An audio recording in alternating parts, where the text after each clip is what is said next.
والصلاة والسلام على سيد الأنبياء والمرسلين وعلى آله وأصحابه الطيبين الطاهرين، أما بعد، فأعوذ بالله من الشيطان الرجيم. بسم الله الرحمن الرحيم.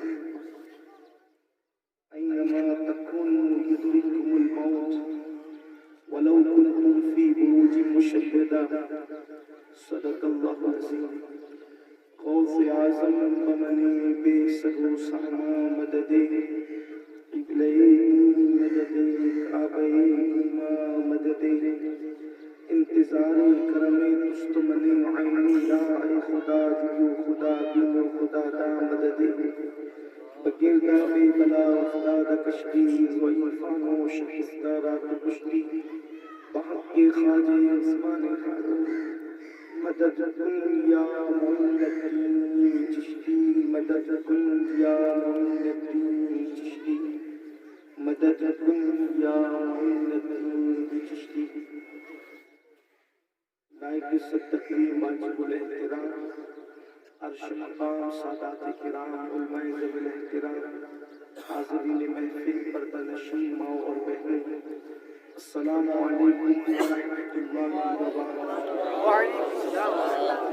نہایت ادب و احترام کے ساتھ اپنے اور ساری کائنات کے مرکز عقیدت انیس بے کساں چارہ ساز درد مندہ، ہم غریبوں کے غم گسار، ہم فقیروں کی ثروت، حضور احمد مجتبی محمد مصطفیٰ ارواحنا فدا صلی اللہ تعالی علیہ وآلہ وصحبہ مبارک وسلم کی بارگاہ بے پناہ.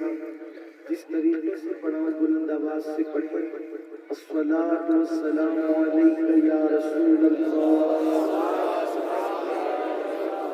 الصلاۃ والسلام علیک یا نبی اللہ، الصلاۃ والسلام علیک یا حبیب اللہ وعلى آلك وأصحابك يا نور الله صلى الله تعالى عليك وسلم. اندھیرا گھر اکیلی جان دم اٹھتا دل اٹھاتا، اندھیرا گھر اکیلی جان دم اٹھتا دل اٹھاتا، خدا کو یاد کر پیارے وہ ساتھ آنے والی ہے. آج کی محفل حافظ سلیم صاحب کے والد مرحوم مغفور کے چہلم کے موقع پر انعقاد پذیر ہے اور مجھ سے پیشتر آپ نے برادری ذکر عالمی شہرت یافتہ ثنا خان رسول قاری ریاض الدین اشرفی صاحب سے بھی نعتیں سنی ہے. ان سے پیشتر برادری ذکر حضرت مولانا سید محمد قادری صاحب سے بھی ان سے آپ نے ان کے ملفوظات سماعت کی، اور بھی نعت خوانوں سے خطبہ سے سنا جس کا علم مجھے نہیں ہے. اور میرے بعد دنیا سنت کے عظیم خطیب داعی اسلام داعی دین حضرت علامہ شاکر علی نوری صاحب قبلہ بھی تشریف لانے والے ہیں، اور آپ حضرت سے ان کے ملفوظات حسنہ کو سماعت کریں گے جتنی دیر میں حضرت تشریف لاتے ہیں. چونکہ یہ محفل چہلوں کی اور اصال ثواب کی محفل ہے، اسی مناسبت سے قرآن مقدس کی آیہ کریمہ کی تلاوت کی گئی ہے. انسان بہت محنت کرتا ہے. اللہ کی ساری مخلوق میں سب سے زیادہ محنتی اگر کوئی مخلوق ہے تو وہ حضرت انسان ہے. انسان سے زیادہ کوئی محنتی نہیں ہے، بہت محنت کر رہے انسان. آپ دیکھیں پرندوں کو ٹھیک صبح اٹھتے ہیں اور ٹھیک شام کو وہ اپنے گھروں پہ چلے جاتے ہیں. صبح کو گھر سے نکلتے ہیں اور شام ہوتے ہوتے اپنے گھروں کو لوٹتے ہیں.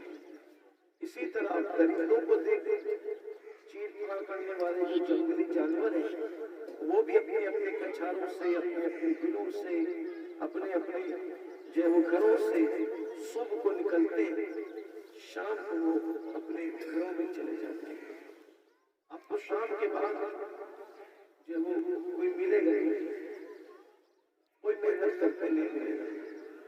لیکن ایک حضرت انسان ہے جو دن کو بھی محنت کر رہا ہے اور رات کو بھی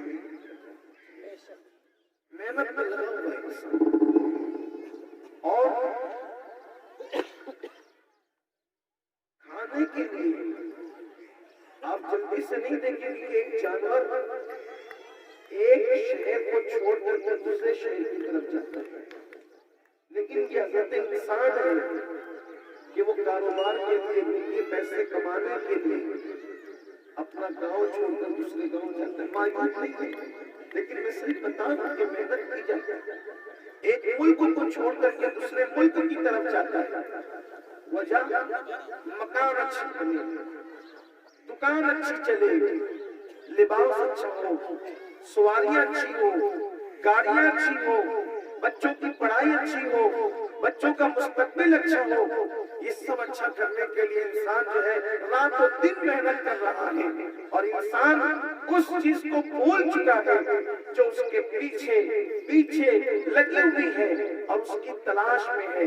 انسان کو دو چیزیں ڈھونڈتی رہتی ہے، انسان کو دو چیزیں ڈھونڈتی رہتی ہے. ایک تو انسان کو اس کی قسمت کی روزی ڈھونڈتی رہتی ہے اور دوسرے انسان کو اس کی موت ڈھونڈتی رہتی ہے. کتنی افسوس کی بات ہے، روزی بھی انسان کو ڈھونڈ رہی ہے اور موت بھی انسان کو ڈھونڈ رہی ہے.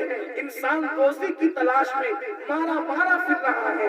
نیند سے اٹھتا ہے تو روزی کی فکر، سوتا ہے تو روزی کی فکر، چلتا ہے تو روزی کی فکر. حالانکہ روزی بھی اس کو ڈھونڈ رہی ہے، تو روزی ڈھونڈ رہی ہے، پھر بھی انسان روزی کی فکر کرتا ہے. لیکن روزی کے ساتھ اے انسان تیری موت بھی تو تجھے ڈھونڈ رہی ہے. تو موت کو کیسے بھول گیا؟ موت وہ تلخ حقیقت ہے جس کو انسان فراموش کر گیا ہے. مگر سنو، ایک ملک سے دوسرے ملک جانے والوں، ایک شہر سے دوسرے شہر جانے والوں، ایک علاقے سے دوسرے علاقے جانے والوں، رات و دن محنت کرنے والوں، پیسوں کے لیے محنت کرنے والوں، مال کے لیے محنت کرنے والوں، اچھے مکان کے لیے محنت کرنے والوں، اچھے لباس کے لیے محنت کرنے والوں، یہ بھول گئے ہو آخر موت ہے. موت جس دن موت آئے گی اس دن تمہاری دولت تمہاری نہیں، اس دن تمہارے بچے تم سے جدا، اس دن تمہاری بیوی تمہاری نہیں، اس دن تمہارا مکان تمہارا نہیں، اس دن تمہاری دکان تمہاری نہیں، اس دن تمہارا کاروبار تمہارا نہیں. اور یاد رکھنا موت سے کوئی نہیں بچ سکتا. 7 کمروں میں بند رہنے والا انسان، دلوں میں بند رہنے والا انسان، اچھے مکانات میں بند رہنے والا انسان، نرم گدوں پہ سونے والا انسان. قرآن کہتا ہے موت سے بھاگنے والوں تم بھاگ کر کہاں جاؤ گے؟ موت سے رائے فرار اختیار کرنے والوں تم موت سے رائے فرار کا اختیار کرو گے.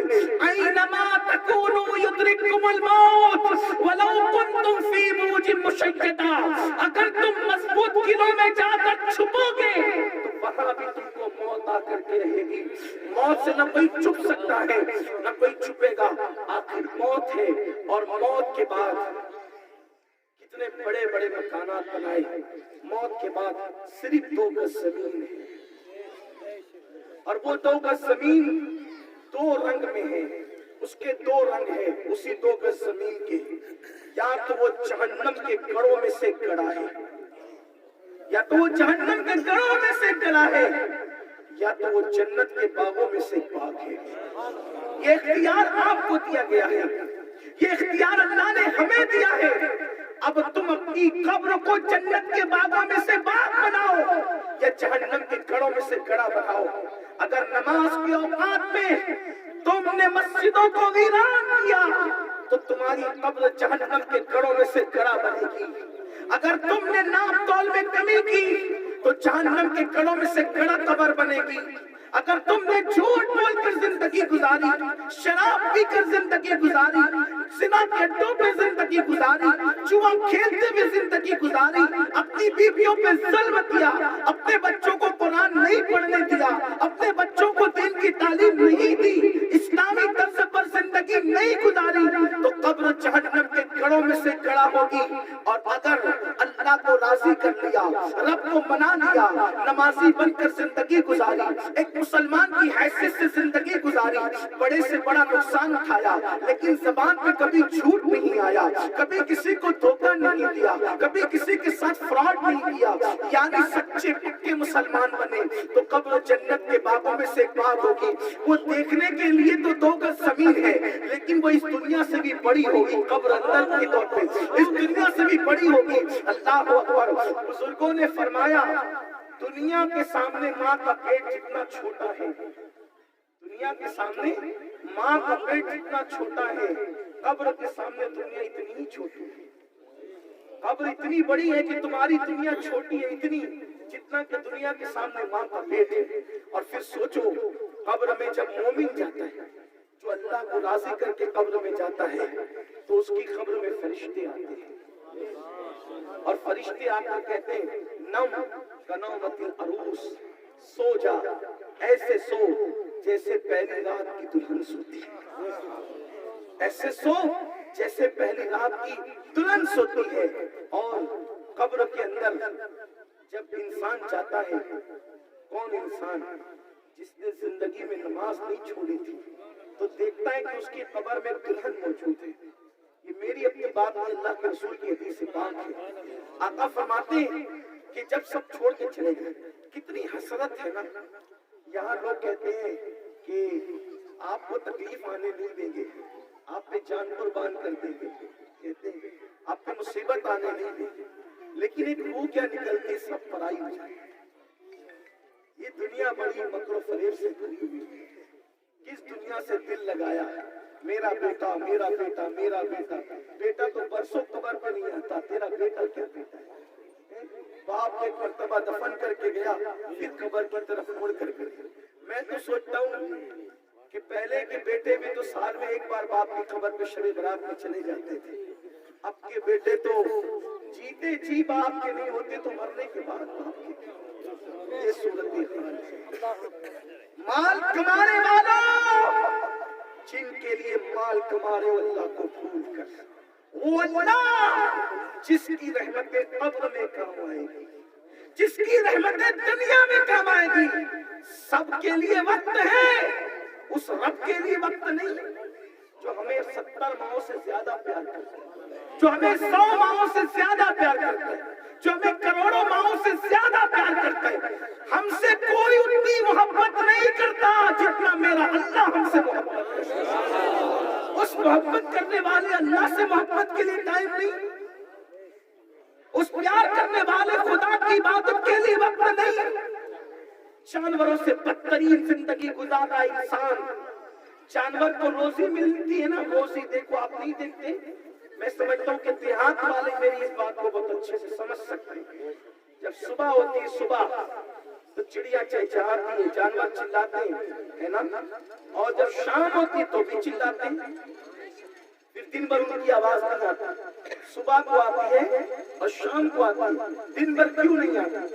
صبح اور شام کو اس لیے آتی ہے جب پرندوں کے پیٹ خالی ہوتے ہیں، جب پرندوں کے پیٹ خالی ہوتے ہیں تو وہ رزق ڈھونڈنے سے پہلے رزاق کی عبادت کر لیتے ہیں اور پھر جاتے تو پیٹ بھر جاتا ہے۔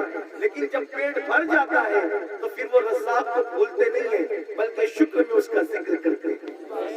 خالی پیٹ ہو تو اس کا ذکر کرے، پیٹ بھر جائے تو اس کا ذکر کرے۔ اور مسلمان کا حال کیا؟ نیند سے اٹھے تو پہلا سب سے بڑا جرم یہ کرے کہ فجر کی نماز ترک کرے۔ ہماری صبح کا آغاز یہ ہوتا ہے، صبح کا آغاز کہ ہم نے پہلے فجر کی نماز چھوڑی، اور رات ہماری اس طرح ہوتی ہے کہ موبائل پر فلمیں دیکھتے ہوئے ہماری آنکھیں بند ہو جاتی ہیں۔ یہ ایک مسلمان کی زندگی ہے، اللہ ماشاءاللہ۔ ٹی وی سامنے چل رہا ہے یا موبائل چل رہا ہے اور اسی کو دیکھتے دیکھتے ہم سو جاتے ہیں۔ یہ اپنی زندگی ہے، لیکن یاد رکھو آخر موت ہے موت، جو جی میں آئے کر لو۔ کتنی دھوکے باز ہے دنیا۔ آج کہتے ہیں یہ میرا بھائی، وہ میرا بیٹا، وہ میرا چچا، وہ میرا بھتیجا، وہ میرا باپ۔ کیا وہ حسرت و ندامت کا وقت ہوگا؟ سب موجود ہیں سب، اور منہ پہ مٹی ڈالتے ہیں، منو مٹی کے نیچے دباتے ہیں۔ بولو ہے کہ نہیں ہے؟ لیکن مردہ آنکھ بند کر کے غافل نہیں رہتا، اللہ کے رسول علیہ السلام فرماتے مردہ سب کو دیکھتا ہے، سب کی باتیں سنتا ہے، کون مٹی میں آیا ہے وہ بھی دیکھتا ہے، کون کیا باتیں کر رہا ہے وہ بھی دیکھتا ہے، اور وہ کہتا ہے مٹی ڈالنے والوں مجھے مٹی ڈال کر کے جا رہے ہو، ایسے پلٹ کر جاتے ہو جیسے پہچانتے بھی ایک اکیلی جان کو چھوڑا کہاں، اتنی چھوٹی سی کمر زمینوں کے لیے لوگوں سے لڑتا پھرا، کورٹ کچہری کے چکر لگاتا رہا، لوگوں کو بھی لگواتا رہا، آخری مقدر میں کیا ہے، آخر میں ملنا کیا ہے؟ جو کفن میں لے جانے کی چیز تھی ان نیکیوں کو اکٹھا کرنے کی کوشش نہیں کی، اور جن کو اکٹھا کیا اس کو کفن میں لے جا نہ سکا۔ قرآن کہتا ہے لا تنس نصیبک من الدنیا، دنیا سے اپنے نصیب کا مت بھول، کتنا بھی مالدار ہوگا، کتنا بھی غریب ہوگا، کفن کے سوا انسان کچھ نہیں لے جا سکتا۔ اگر کفن میں لے جاؤ گے یا تو اپنی نیکیاں لے جاؤ گے یا تو اپنے پاپ لے جاؤ گے، اس کے سوا کفن میں کچھ نہیں لے جا سکتے۔ جس دنیا سے کچھ لے کر نہیں جانا اس دنیا کو کتنا محنت کر کے جمع کر رہے ہیں، اور جو کفن میں جانا ہے اس کے لیے کوئی محنت نہیں۔ فجر میں مسلمانوں کی مسجدیں ویران ہیں، نماز کی کوئی فکر نہیں ہے۔ میرے آقا صلی اللہ علیہ وآلہ وسلم فرماتے ہیں کہ سب سے زیادہ مرتے وقت اگر کسی کو تکلیف ہوتی ہے تو بے نمازیوں کو تکلیف ہوتی ہے۔ جتنی تکلیف سے بے نمازی مرتا ہے اتنی تکلیف سے کوئی نہیں مرتا۔ بے نمازی پر اللہ ایسی پیاس ڈال دیتا ہے، ایسی پیاس کہ اگر 7 سمندروں کا پانی بھی اس کے منہ میں ڈالے تو 7 سمندروں کا پانی ختم ہو جائے مگر اس کی پیاس ختم نہیں ہو سکتی۔ کہاں 7 سمندروں کی پیاس، اور کہاں رشتے دار قطرے قطرے پانی پلاتے ہیں۔ قطرے قطرے پانی پیاس اور بڑھاتا ہے، اس لیے کہ جب پیاس کی شدت ہونا شدت تو ایک قطرہ پانی ڈالیں گے تو پیاس مٹے گی نہیں بلکہ اور بڑھے گی۔ یہ امتحان ہے، آخر موت ہے۔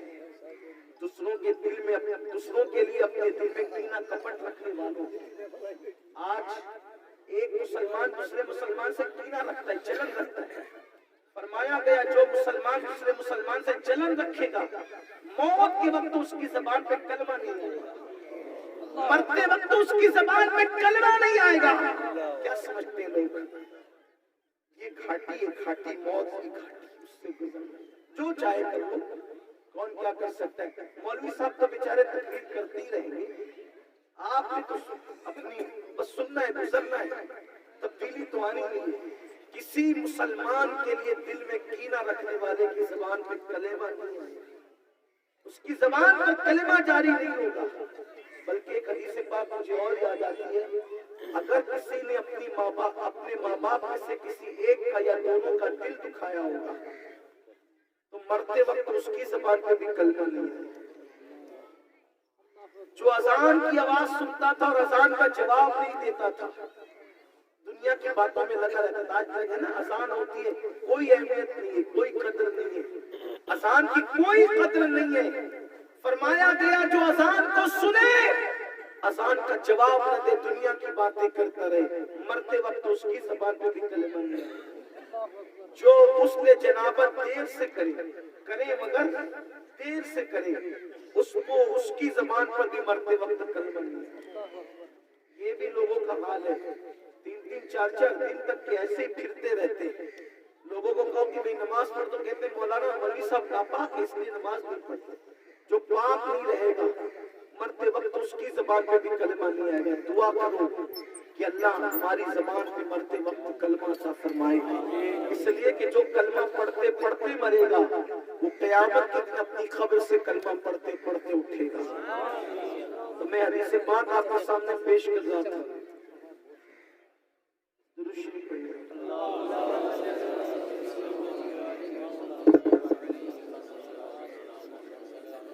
اللهم محمد صلى الله عليه وسلم، نحن عباد محمد صلى الله عليه وسلم، صلاة وسلام عليك يا رسول الله صلى الله تعالى عليه وسلم۔ تو جب مومن اپنی قبر میں جائے گا تو وہ دیکھے گا کہ سب بلکہ مومن کے سبھی کی قبر پہ مٹی ڈالی جاتی ہے، وہ حسرت سے دیکھے گا کہ سب لوگ مجھے چھوڑ کر کے جا رہے ہیں۔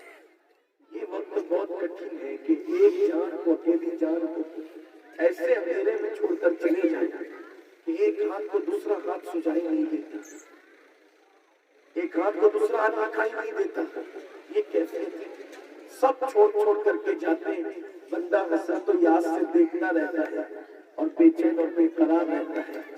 ایسے میں اگر وہ نمازی ہوتا ہے تو وہ اس کی نظر پڑتی ہے کہ ایک دلہن ہے جو اس کی قبر کے اندر موجود ہے۔ وہ دلہن کو دیکھ کر کہتے ہیں ارے سب چلے گئے، تم کون ہو؟ تم نے مجھے چھوڑ کر نہیں گئی، تم کون ہو اے دلہن، تم کون ہو؟ تو دلہن اپنا گھونگھٹ اٹھا کر کہتی ہے میں تیری نماز ہوں، میں تیری نماز ہوں۔ جب میرا وقت آتا تھا تو سب کو چھوڑ دیتا تھا، اب تیرا وقت آیا ہے تو قبر میں تیرا دل بہلانے کے لیے میں دلہن کی شکل میں آ گئی ہوں، قیامت تک تیرا دل بہلاتی رہوں۔ یہ نماز کی برکت ہے۔ اور اگر جو نماز نہیں پڑھتا ہوگا، جو نماز نہیں پڑھتا ہوگا تو قبر کا حال یہ ہوگا۔ اللہ کے رسول علیہ السلام فرماتے ہیں چاروں طرف سے اس کی قبر اس کو دبانا شروع کرے گی، اس کی قبر دبائے گی۔ یہ کوئی کہانی قصہ نہیں ہے کہ آپ اس کو ہنس کر کے اڑا دیں، یہ وقت آنا ہے سب کے لیے، سب کے لیے آنا ہے یہ وقت۔ میں کیا اور آپ کیا، دنیا میں جتنا چاہو کوئی چھلے اڑا لو، جتنا چاہے موج کر لو، مستی کر لو، جو جی میں آئے کر لو، دوسروں کے سامنے نیک بننے کا ڈھونگ رچنے والوں، اللہ کے سامنے سب عیان کون کیا ہے۔ اگر کوئی دیکھ رہا ہوتا ہے تو ہم محتاط ہوتے ہیں، لیکن اللہ دیکھ رہا ہے، اس کے باوجود بھی ہم گناہ کر رہے ہیں۔ اللہ فرماتا ہے ہوا معکم اینما کنتم، تم جہاں کہیں ہو اللہ تمہارے ساتھ ہے۔ ان اللہ کان علیکم رقیبا، اللہ تم پر کڑی اور سخت نگرانی کر رہا ہے، اللہ سب کو دیکھ رہا ہے، اللہ کی نگاہ سے کوئی چھپا نہیں ہے، اللہ کی نگاہ میں سب ہے، اللہ کسی سے دور نہیں ہے۔ نحن اقرب الیہ من حبل الورید، اللہ تمہاری شہروں سے زیادہ تمہارے قریب ہے۔ حدیث پاک میں آتا ہے کہ بے نمازی کو چاروں طرف سے اس کی قبر دباتی ہے، اور ایسے دباتی ہے کہ دونوں طرف کی پسلیاں آپس میں یوں مل جاتی ہیں۔ اللہ کے رسول علیہ السلام نے صحابہ کے سامنے یوں جو ہے وہ اپنی انگلیاں کر کے دکھائی کہ یوں مل جاتی۔ آئیے مجھے ایک روایت یاد آئی، اس کو سن لے پھر بات ختم کر دیتے ہیں کہ قبر میں ہوتا کیا ہے، قبر میں ہوتا ہے، قبر کے احوال کیا ہے۔ حضرت سیدنا سعید ابن مسیب فرماتے ہیں، یہ مشہور تابعی ہے سعید ابن مسیب رضی اللہ عنہ، مولائے کائنات سیدنا علی پاک کے یہ مرید اور خلیفہ اور شاگرد ہیں۔ فرماتے ہیں کہ ایک دن میں مولائے کائنات سیدنا علی کرم اللہ تعالی وجہ الکریم کے ساتھ قبرستان گیا، مولا علی کے ساتھ میں قبرستان گیا، اور جب میں قبرستان گیا تو میں نے کیا دیکھا کہ مولا علی نے قبرستان جانے کے بعد قبر والوں کو سلام کیا۔ جب آپ نے سلام کیا تو سلام کا جواب بھی آیا جو ہم نے سنا۔ پھر مولا علی قبر کے پاس کھڑے ہو گئے اور کھڑے ہونے کے بعد پوچھا اے قبر والوں بتاؤ، جب تم ہم سے جدا ہوئے، جب تم ہم سے جدا ہوئے تو تم پر کیا بیتی، تمہارا کیا حال تھا؟ ایک قبر سے آواز آئی اے علی پہلے آپ بتاؤ، اے علی پہلے آپ بتاؤ کہ جب ہم تم سے جدا ہوئے تو تم پر کیا بیتی، پہلے تم دنیا کے حالات بتا دو پھر ہم اپنے حالات بتا دیں گے۔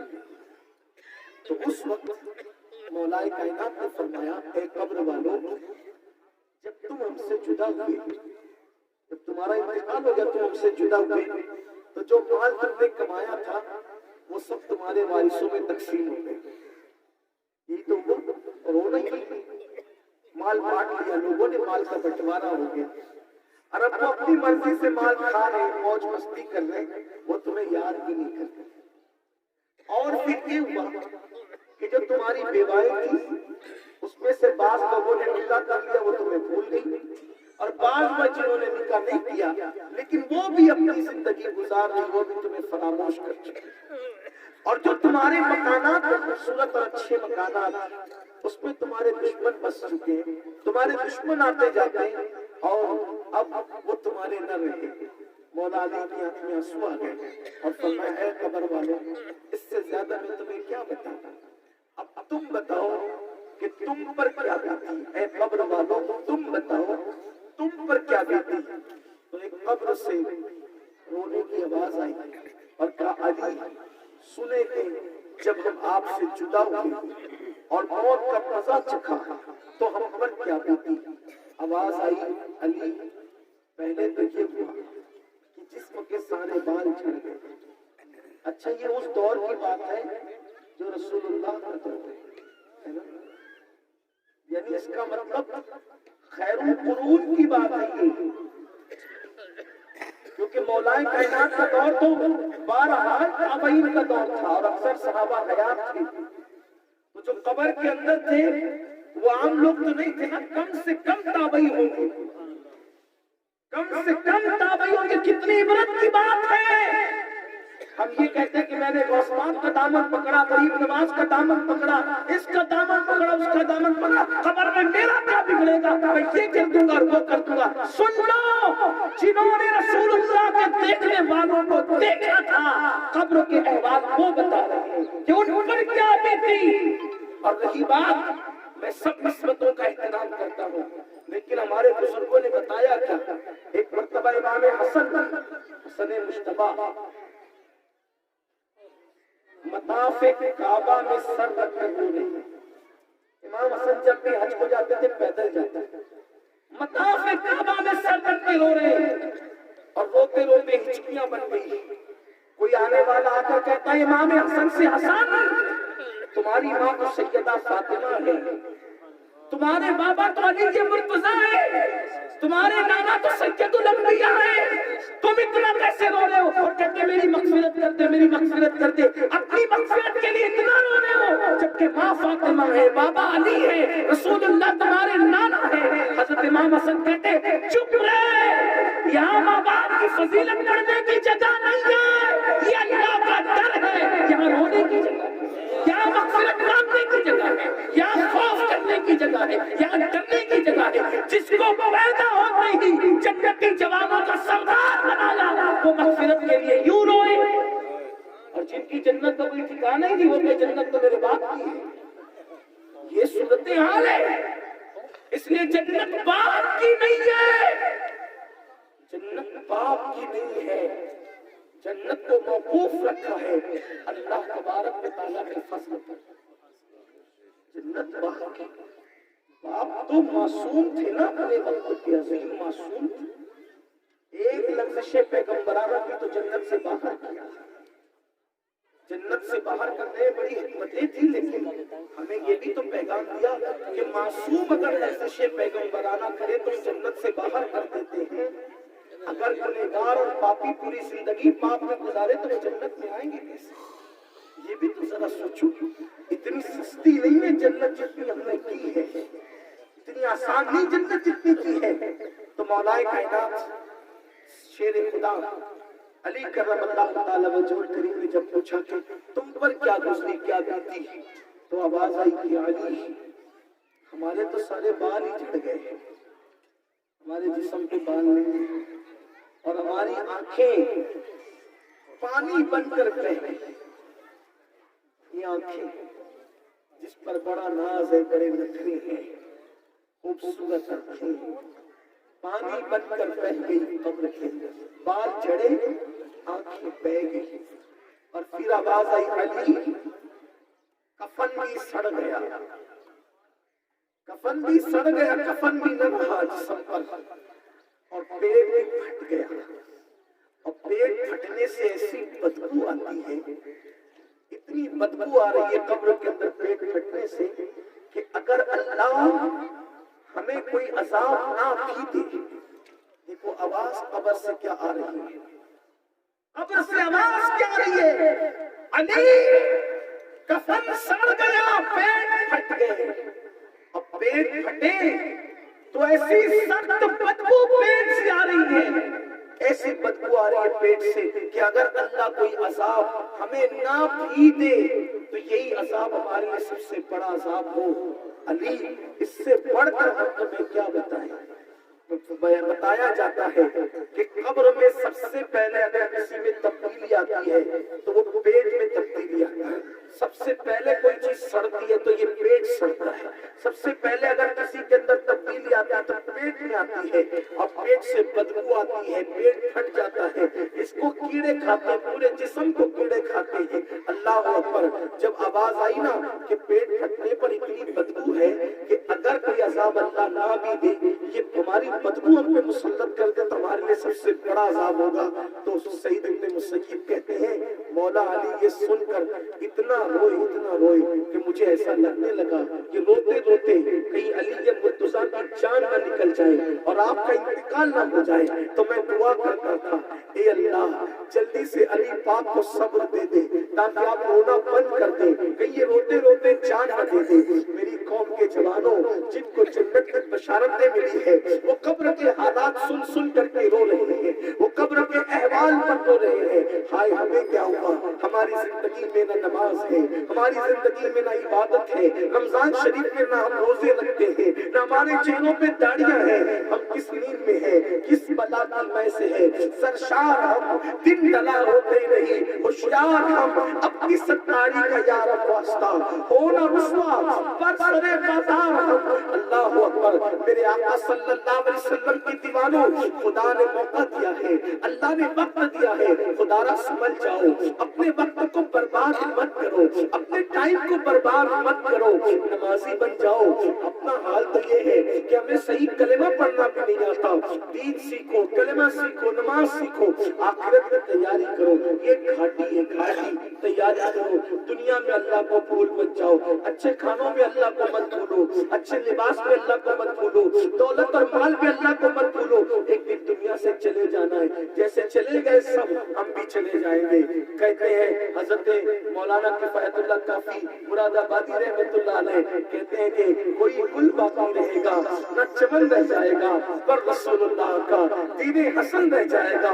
اطلس و کم خواب کی پوشاک پہ نازا نہ ہو، اطلس و کم خواب کی پوشاک پہ نازا نہ ہو، اس تنے بے جان پر خاکی کفن رہ جائے گا. ہم سفیروں بات میں ہیں کوئی دم کا چہچہا، ہم سفیروں بات میں ہیں کوئی دم کا چہچہا. بلبلیں اڑ جائے گی سنا چمن رہ جائے گا. جو پڑے گا صاحب لوگان کے اوپر درود آگ سے محفوظ اس کا تن بدن رہ جائے گا. شانے نامے شاہانے جہاں مٹ جائیں گے اس دہر سے، نامے شاہانے جہاں مٹ جائیں گے اس دہر سے. حشر تک نام و نشانے پنجتن رہ جائے گا، حشر تک نام و نشانے پنجتن رہ جائے گا اور سب فنا ہو جائیں گے. کافی ہو لیکن حشر تک سب فنا ہو جائیں گے، کافی ہو لیکن حشر تک نام حضرت کا زبانوں پر سخن رہ جائے گا. چلے جائیں گے جیسے آئے تھے ویسے چلے جائیں گے. لوگ کہتے خالی ہاتھ آئے تھے خالی ہاتھ جائیں گے. نہیں، خالی ہاتھ آئے تھے اعمال لے کر جائیں گے. اعمال لے. اب عمل میں کیا ہوگا؟ یا زنا لے کر جاؤ یا نماز لے کر جاؤ، یا راتوں میں ننگی فلمیں لے کر کے جاؤ یا تلاوت قرآن لے کر جاؤ، یا گالیاں لے کر جاؤ یا دعا یا درود لے کر جاؤ. آپ کی مرضی پر ہے، جو کرو گے وہی لے جاؤ گے، مٹا نہیں سکو گے. یہاں جو جی میں آ رہے کرے. اس لیے خدا کے لیے توبہ کرو اس سے پہلے کہ موت آئے، ورنہ اللہ موقع نہیں دے گا. اللہ کے یہاں ٹائم ہے، ٹائم. مرنے سے پہلے توبہ، آخری ہچکی تک توبہ، آخری ہچکی تک. اس آخری ہچکی کے بعد توبہ نہیں. ایک واقعہ جو شرح الصدور میں امام سیوطی نے لکھا، اس کو اپنے الفاظ کے جامع میں پیش کروں. اللہ کرے اللہ کسی کی آنکھیں کھول دے. ایک بادشاہ تھا، بادشاہ تو تھا تو اب دولت کا کیا کہنا. بادشاہ کے پاس تو سب دولت کے مال سب کچھ رہتا ہے، بہت کچھ تھا اس کے پاس. مغرور ہو گیا، گھمنڈ آ گیا، تکبر. جیسے آج کل کے لوگوں میں مال آتا ہے تو گھمنڈ آتا ہے. سب کی بات نہیں کرتا لیکن علم آتا ہے تو لوگوں میں گھمنڈ آتا ہے، حسن آتا ہے تو لوگوں میں گھمنڈ آتا ہے، مال آتا ہے تو لوگوں میں گھمنڈ آتا ہے، طاقت آتی ہے تو لوگوں میں گھمنڈ آتا ہے. اور جس میں گھمنڈ نہیں آتا پھر اللہ اس کو ولایت عطا کرتا ہے. جو حسن پا کے گھمنڈ نہ کرے پھر اس نے حسن یوسف کا صدقہ پانا ہے. جو علم پا کر گھمنڈ نہ کرے اس نے علم آدم کا صدقہ پانا ہے. جو طاقت پا کر کے گھمنڈ نہ کرے اللہ اسے صدقہ سلیمان عطا کرتا ہے. میرے آقا کے پاس کیا نہیں تھا؟ علم اتنا تھا کہ لوگ علم کی خیرات مانگے. بلکہ یہاں ایک جملہ کہنا چاہتا ہوں، جہاں علم بھی آ کر کے علم کا شعور پاتا ہے وہ در مصطفیٰ ہے. جہاں علم آ کر بھی علم آگئی کا شعور پاتا ہے وہ در مصطفیٰ ہے. جہاں حسن آ کر کے عزت پاتا ہے وہ در مصطفیٰ ہے. جہاں طاقت آ کر طاقت کی خیرات پاتی ہے وہ در مصطفیٰ ہے. اتنا سب کچھ ہو کر بھی میرے اللہ نے کہا پیارے حبیب بتا تجھے کس نام سے پکاروں؟ تو کہتے ہیں کہ مجھے بندہ کہہ کے پکار، یہی تو مجھے سب سے زیادہ پسند ہے. یہ عاجزی ہے لیکن لوگوں میں گھمنڈ ہے، غرور ہے. کس پر؟ جوانی پر، مال پر، طاقت پر. کچھ اپنا نہیں. جوانی تو یوں جانی ہے، آنے والی یوں جانی ہے. طاقت تو یوں جانی ہے، پتہ نہیں طاقت کب ختم ہو جائے. طاقت پہ ناز مت کرو. طاقت دیے تو کسی پہ ظلم کرنے کی بجائے کسی مظلوم کا سہارا بنو. جوانی دیے تو پاپ کرنے کی بجائے اپنی جوانی کو عبادت میں گزارو. اللہ نے دولت دیے تو اللہ کی بینک میں کچھ جمع کرو. کوئی جمع کراتا ہے SBI میں، کوئی جمع کراتا ہے CSI میں، کوئی جمع کراتا ہے سنڈیکیٹ اس میں اس میں. اللہ کی بینک میں بھی جمع. اوروں کی بینک میں ہوگا تو بچوں کو ملے گا، اللہ کی بینک میں ہوگا تو اپنے کو ملے گا. اللہ کی بینک کیا ہے؟ مسجد میں دیتے ہی اللہ کی بینک میں جمع ہوتا ہے، مدرسوں میں دیتے ہی اللہ کی بینک میں جمع ہوتا ہے. ہاں غریبوں کے ہاتھ میں دیتے ہو. حدیث پاک میں آتا ہے جب تم صدقہ غریب کے ہاتھ میں دیتے ہو تو غریب کے ہاتھ میں بعد میں آتا ہے، پہلے وہ اللہ کے ہاتھ میں. تم نے صدقے کو کیا سمجھا ہے؟ اس لیے اللہ کا جمع کراؤ. ایک دن میرے آقا علیہ السلام نے کچھ پیسے دیے اما عائشہ صدیقہ کو، اور شام کو کچھ عائشہ پیسے کیا کیے؟ کہ حضور 2 درہم رکھ لیے باقی سب خرچہ کر. 2 درہم رکھ لیے باقی سب خرچہ کیا. کہاں خرچہ کیا؟ غریبوں میں بانٹ دیا. بس. اور 2 درہم کیوں رکھے؟ کہ روزہ کا افطار کرنے کے لیے اپنے لیے رکھ لیے. فرمایا ایسا مت کہو کہ میں نے سب خرچہ کر دیا 2 درہم رکھ لیا، بلکہ یہ کہو 2 خرچہ کر دیا سب رکھ لیا. کیونکہ جو اللہ کی راہ میں گئے وہ واپس ملیں گے، جو اپنی ذات کے خرچہ میں وہ واپس. حسنین کریمین جاتے تھے بازار میں، حسنین کریمین بازار جاتے تھے تو سبزی خریدی تو زگ کرتے تھے. مثال کے طور پہ سبزی والا کہے کہ 4 روپے میں دیں گے، صرف سمجھانے کے لیے نہیں، 4 میں نہیں 3 میں لیں گے، 3 روپے میں دیں گے. جوتا 50 روپے میں دیں گے، نہیں 50 میں دیں گے، 10 روپے کم کر 40 میں لیں گے. زگ کرتے. لوگوں نے کہا جو بھیک مانگنے آتے ہیں 50,000 اٹھا کر دیتے ہو اور یہاں ایک پائی کے لیے زگ کرتے ہو خریدنے میں. فرمایا تم نادان ہو. یہ اپنی ذات پہ خرچہ کر رہے، اس کا حساب ہے. تو جس کا حساب ہونا ہے وہ حساب سے خرچہ کرتے ہیں، اور جو اللہ کی راہ میں خرچ کر رہے وہ واپس ملنا ہے، بے حساب ہے. تو جو بے حساب ملنا ہے وہاں بے حساب دیتے ہیں. اپنی ذات کے لیے حساب سے، کیونکہ اس کا حساب دینا ہے، اور اللہ کی راہ کے لیے بے حساب کے بے حساب ملنا ہے. تو جو وہاں جمع کرا رہے وہ بے حساب ہے، جو یہاں خرچہ کر رہے وہ حساب سے. ہمارے الٹ ہے. موبائل خریدیں گے تو دل کھول کر جتنا خرچہ ہو کرنا کرو، اللہ نے دیا تو کرو، کوئی بری بات نہیں، لیکن ذرا اتنا بڑا دل اللہ کے لیے تو کرو. مسجد میں تو پھٹی ہوئی نوٹ نکال کر ڈھونڈ کے دیتے ہو نا، جو کہیں نہیں چلتے وہ مسجد میں دیتے. ہنسنے کی بات نہیں ہے. بیچارے نعت خانوں کو بھی دیتے تو پتہ نہیں وہ چلتی بھی ہوگی کہ نہیں چلتی. پھٹی ہوئی پرانی نوٹیں. نعت کی بات ہے تو نعت خان کو میرے حضور وہ دیتے تھے جو اس وقت حضور کے پاس سب سے اچھی چیز ہوتی. یہ خاص بات یاد رکھیں. حالانکہ میں کوئی نعت خان نہیں ہوں کہ آپ سمجھے کہ میں ماحول بنا رہا ہوں اپنے لیے، واللہ کوئی بات نہیں. یہ بات کوئی ناکہ بولتا تو آپ ہوش میں شک ہوتا ہے، کیونکہ ہماری قوم تو شک کی ہو ہی گئی ہے۔ حضور علیہ السلام جب بھی نعت سنتے تو اس وقت جو حضور کے پاس سب سے بہتر چیز ہوتی وہ حضور عطا فرماتے۔ امام بصیری کو خواب میں بھی دیا تو یمنی چادر عطا کی، یمنی عام چادر نہیں دی، یمنی چادر دی۔ اس دور میں سب سے قیمتی چادر کو یمنی چادر کہا جاتا ہے۔ حسان بن ثابت کو بھی دیا تو یمنی چادریں اتار اپنے بدن کی اتار کر کے دیتے، اس لیے کہ نعت خواں کو اگر ہم اپنا دل بھی دے دے تو حق تو یہ ہے کہ حق ادا نہ کرے، اس لیے کہ وہ یار کا ذکر کرتا ہے۔ دل بڑا کرو، بات کیا ایک بات اور آئی یاد، ایک روایت اللہ کا یہ دل بڑا۔ ایک دن حضرت ابراہیم خلیل اللہ علیہ السلام، لیجئے جس ہستی کا انتظار تھا تشریف لا چکے، حضرت کا استقبال کا نعرہ تکبیر، نعرہ رسالت،